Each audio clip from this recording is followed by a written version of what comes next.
आइए दोस्तों, हम चर्चा कर रहे थे अवसादी चट्टानों के बारे में। अवसादी चट्टान वाला टॉपिक हमने पूरा कर दिया था। उसके अंदर एक एग्जाम्पल इसका रह गया था, बलुआ पत्थर यानी कि सैंडस्टोन।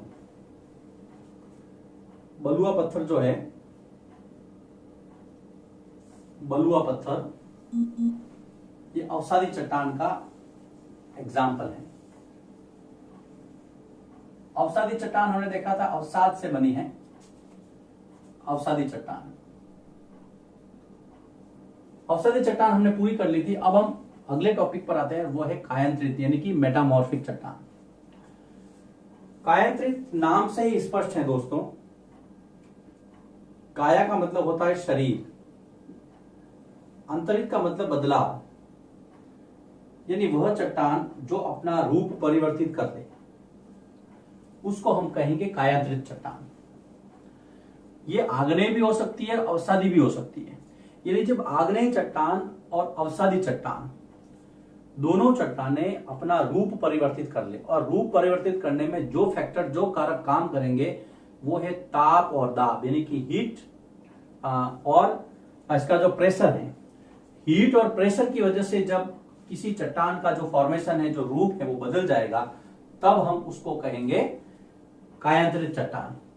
तो इसकी परिभाषा अगर हम देंगे तो इसमें ऐसा दे सकते हैं कि आग्नेय और अवसादी शैल कुछ ताप और दाब के कारण जब अपना रूप परिवर्तित करती है तब वह कायांतरित शैल कहलाती है। ये देखिए, आग्नेय तथा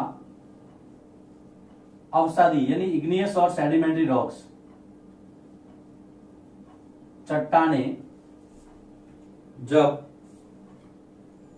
उच्च ताप यानी कि हीट और दाब यानी कि प्रेशर के कारण रूप परिवर्तित करती है या उनका जो स्वरूप है वो बदल जाता है, तब कायांतरित या रूपांतरित चट्टान बनती है। तब कायांतरित चट्टान बनती है। सिंपल सा है। इसके अंदर आपको ताप और दाब को याद रखना है कि जब आग्नेय और अवसादी ताप और दाब के कारण किसी दूसरे स्वरूप को पा लेगी तो वो कायांतरित चट्टान, जैसे कि जो चिकनी मिट्टी होती है वो स्लेट के अंदर बदलती है। यहां पर एग्जाम्पल दिया है, जो चिकनी मिट्टी है वो स्लेट में बदलती है, यानी कि स्लेट यहां पर रूपांतरित चट्टान है। जैसे कि चूना पत्थर जिसको आप लाइमस्टोन कहते हो, चूना पत्थर आपका मार्बल यानी कि संगमरमर में बदलता है, जिससे इमारतें बनाई जाती है। मार्बल यानी कि संगमरमर, लाइमस्टोन बदला है यहां पर संगमरमर में, और चिकनी मिट्टी बदली है स्लेट में। दोनों ही यहां पर कायांतरित चट्टानों के उदाहरण हैं। अब हम आते हैं अगले टॉपिक पर कि शैल यानी कि चट्टानें हमारे क्या काम आती है। मित्रों, चट्टानों के बहुत सारे उपयोग हैं। हम घर बनाते हैं, इमारतें बनाते हैं, सड़कों पे काम होता है, बहुत सारे गेम भी खेलते हैं हम लोग इससे, रेल की पटरियों के बीच यूज होता है। तो मैं यहां लिख सकता हूं कुछ शैलों के उपयोग, यानी यूजेज ऑफ रॉक्स। शैलों के क्या क्या उपयोग है। शैल यानी कि चट्टान, ये है यूज। क्या चट्टानों के उपयोग हम डेली लाइफ के अंदर इसका यूज देखते हैं, लेकिन अगर मान लो आपको प्रश्न के रूप में पूछ लिया जाए कि चट्टानों के उपयोग क्या, उसको लिस्ट आउट कीजिए, तो आपको कम से कम 4 या 5 बिंदु यहां पर बताने पड़ेंगे।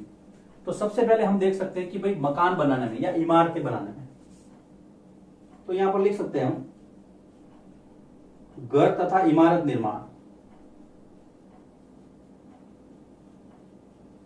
घर तथा इमारतों के निर्माण में। दूसरा, सड़क निर्माण, सड़कें बनाई जाती हैं, पुल बनाए जाते हैं। सड़क और पुल निर्माण, पुल में भी पत्थरों का यानी कि शैलों चट्टानों का उपयोग होता है। मजबूत जो पुल होते हैं वो इनकी मजबूती शैलों या चट्टानों के कारण ही होती है। फिर रेल की पटरियों के बीच में भी बिछाए जाते हैं, अक्सर हम देखते हैं। तो रेल की पटरियों के बीच बिछाने हेतु। ये देखिए कुछ लोग गेम भी खेलते हैं, यहां पे मैं चौथा लिखता हूं, खेल खेलने हेतु। अब खेल भी कई प्रकार के, अगर आप बचपन में खेला होगा सतोलिया यानी कि 7 पत्थरों वाला गेम, तो उसके अंदर 7 पत्थर यूज होते थे। तो देखिए 7 पत्थर वाला गेम जिसको आप पिट्टू कहते हैं, 7 पत्थरों के बाद में आते हैं 5 पत्थरों पर जिसको गिट्टी कहते हैं हम, 5 पत्थरों वाला गेम। ये है 5 पत्थर, बहुत पुराने गेम है ये, जो कि पत्थरों की सहायता से खेले जाते थे। इसके अलावा एक और गेम है जिसका जिक्र किया गया आपके सिलेबस में, चिबिड़ी, स्टापू किटकिट। ये भी एक प्रकार का गेम है जिसको स्टापू या किटकिट भी कहते हैं। तो ये देखिए शेरों का उपयोग मैंने लिस्ट आउट कर दिया, इतना लिखेंगे काफी है। इसके अलावा भी यदि आपके दिमाग में आप आसपास के पर्यावरण से आप पता करते हैं कि पत्थरों का उपयोग यहां पर हो रहा है, उसको लिख सकते हैं। कायांतरित चट्टान हो गई और शैलों का उपयोग हो गया। अब हम अगले टॉपिक की ओर बढ़ते हैं। अगला हमारा टॉपिक है शैल चक्र। बहुत अच्छा टॉपिक है दोस्तों, शैल चक्र, जिसको कहा गया है रॉक साइकिल। आपने वाटर साइकिल पढ़ा होगा, लेकिन अब हम जिक्र करने जा रहे हैं रॉक साइकिल। पहले मैं रॉक साइकिल का एक डायग्राम आपके सामने यहां पर रखूंगा, बनाने की कोशिश करूंगा, उसके बाद में हम इसका जो है वर्णन पढ़ेंगे। देखिए दोस्तों, सबसे पहले हमने देखा था कि इस प्रकार की एक संरचना है, इस प्रकार की एक संरचना है और वो दानेदार है। सबसे पहले हमने देखा था ये एक प्रकार की थी। उसके बाद में हमने देखा था कि इस प्रकार की एक संरचना, परतदार संरचना जो है, इस प्रकार की एक चट्टान बनी थी। उसके बाद में जो तीसरे प्रकार की चट्टान बनी थी उसको हमने कहा कायांतरित चट्टान, रूप परिवर्तन हो गया। ये 3 अवस्थाएं हैं। इन 3 अवस्थाओं के बीच में हमें 2 अवस्थाएं और पढ़नी है। ये आपका रॉक साइकिल पूरा होगा।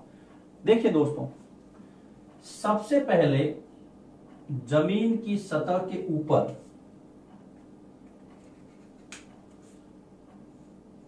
ये लावा, पिघला हुआ लावा यहां या बाहर भी आ सकता था, अंदर भी हो सकता था। ये है लावा, जिसको आपको मैग्मा कहते हैं, जो मेल्टिंग फॉर्म में रहता है, पिघले हुए फॉर्म में। लावा जमकर के ठोस हुआ, तो मैं यहां पर एरो लगा रहा हूं। लावा जमकर के ठोस हुआ तो आपको पता है कौन सी चट्टान बनी थी। जी हां दोस्तों, ये है आग्नेय। बिल्कुल सही समझ रहे हैं आप, आग्नेय चट्टान बनी। आग्नेय चट्टान छोटे छोटे टुकड़ों के अंदर बट गई इस तरह से, जिसको हमने नाम दिया था सेडिमेंट्स यानी कि अवसाद। तो यहां पर मैं लिखूंगा ये है आपका अवसाद। जब अवसाद एक दूसरे के ऊपर परत के रूप में इकट्ठा हो गया, ये यहां पे एरो है, तब अस्तित्व में आई अवसादी चट्टान। ये अवसादी चट्टान। जब अवसादी चट्टान ज्यादा ताप और दाब के कारण आगे बढ़ी, तो नई प्रकार की, देखिए ये ताप व दाब, तो जो चट्टान सामने आई आपके, वो थी कायांतरित चट्टान, ये वाली कायांतरित चट्टान। और जब कायांतरित चट्टान पे वापस ताप और दाब पड़ा, तो वो बन गई लावा। इस प्रकार से एक चक्र चला है, ये साइकिल है। अब इसमें देखिए, कई बार क्या होता है, आग्नेय सीधी कायांतरित बन सकती है, अवसादी भी सीधी कायांतरित बन सकती है ताप और दाब के कारण। तो ये कुछ चीजें आपको समझ में रखनी है। इसको हम कहेंगे शैल चक्र।